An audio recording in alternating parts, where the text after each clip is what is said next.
பயப்படாதே. வேத புத்தகமாகிய தேன்கூட்டிலிருந்து ஒழுகும் தெளிதேனின் சில துளிகள்.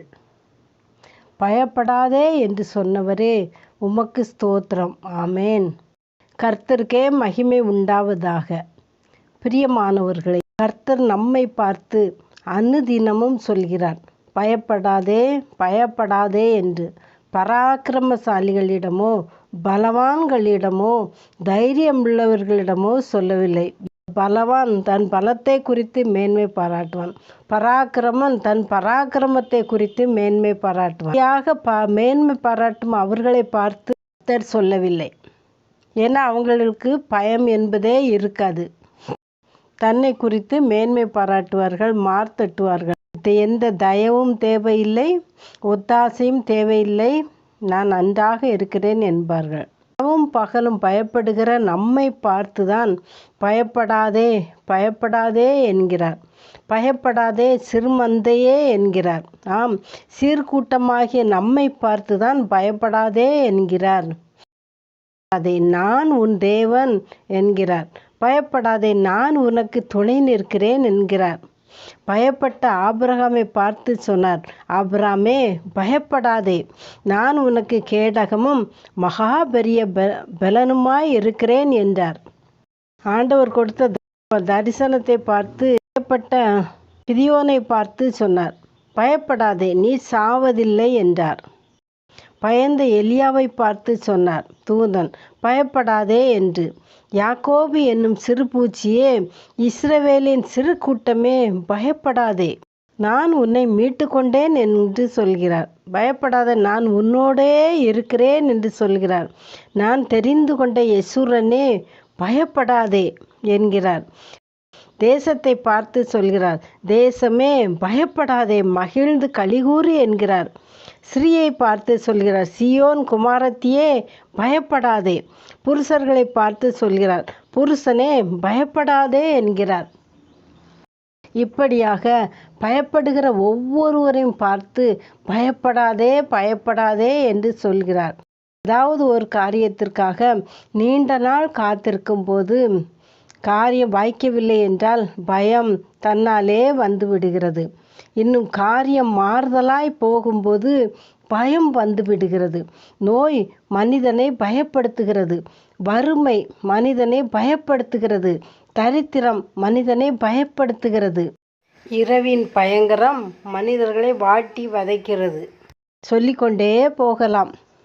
இன்னும் பார்த்தோமானால் சக மனிதர்கள் மூலம் பயம் அதிகமாக வருகிறது. ஒன்று. இரண்டாவது, பொல்லாத பிசாசு பயத்தை போடுகிறான்.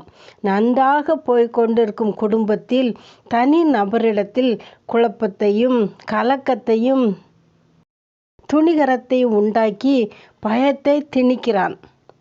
சக மனிதர்களால் ஏற்படும் பயம் அதிகமாகவே மனிதர்களை வாட்டி வதைக்கிறது.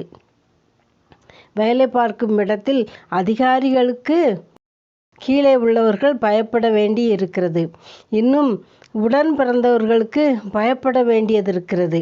இன்னும் எத்தனையோ சொல்லிக்கொண்டே போகலாம். துன்மார்க்கமான, கொடூரமான, அராஜகமான கணவனுக்கு மனைவியாக வாய்ப்பவர்களுக்கு எப்பொழுதும் ஒரே பயம். எப்போ என்ன நடக்குமோ என்று வாட்டி வதைத்து கொண்டேதான் இருப்பார்கள். நானும் அப்படி ஒரு பயத்தில் பீடிக்கப்பட்டவள்தான். ஏசப்பாவை சொந்த இரட்சகராக வைத்திருக்கும் பொழுது நம்மை பார்த்து அவர் சொல்கிறார், பயப்படாதே, நான் உனக்கு துணை நிற்கிறேன், நான் உனக்கு கேடகமாய் இருக்கிறேன், நீ வெட்கப்படுவதில்லை என்று நம்மளை உற்சாகப்படுத்துகிறார், தைரியப்படுத்துகிறார். மனிதர்களால், பிசாசினால் ஏற்படுகிற வியாதியினால், வறுமையினால் ஏற்படுகிற பயப்படுகிற ஒவ்வொருவரையும் பார்த்து அனுதினமும் பயப்படாதே பயப்படாதே, நான் உனக்கு துணை நிற்கிறேன், நான் உன்னோடு இருக்கிறேன், நீ வெட்கப்படுவதில்லை என்று ஆறுதல் படுத்தும், தைரியப்படுத்தும், உற்சாகப்படுத்தும் ஏசப்பாவுடைய செட்டைகளுக்குள்ளாக அடைக்கலமாக வருவோம். எந்த பயம் துரத்தினாலும் வாட்டினாலும் பயம் முறுத்துகிறவருடைய எலிப்பொறியில் நாம் சிக்காதபடிக்கு ஏசப்பா நம்மை கைவிடவே மாட்டார். பயப்படாதே, நான் உன் கூடவே இருக்கிறேன். பயப்படாதே, நான் உனக்கு துணை நிற்கிறேன். நான் உன் தேவன். நான் உன்னை பலப்படுத்தி உனக்கு சகாயம் பண்ணுவேன் என்று சொல்கிறார். ஆம், என் நீதியின் வலது கரத்தினால் உன்னை தாங்குவேன் என்று சொல்கிறார். நாம் எந்த பயத்தில் பீடிக்கப்பட்டிருந்தாலும் ஏசப்பா நமக்கு சகாயம் பண்ணுவார், கூட இருப்பார். நம்மை அவருடைய நீதியின் வலது கரத்தினால் நம்மை தாங்குவார்.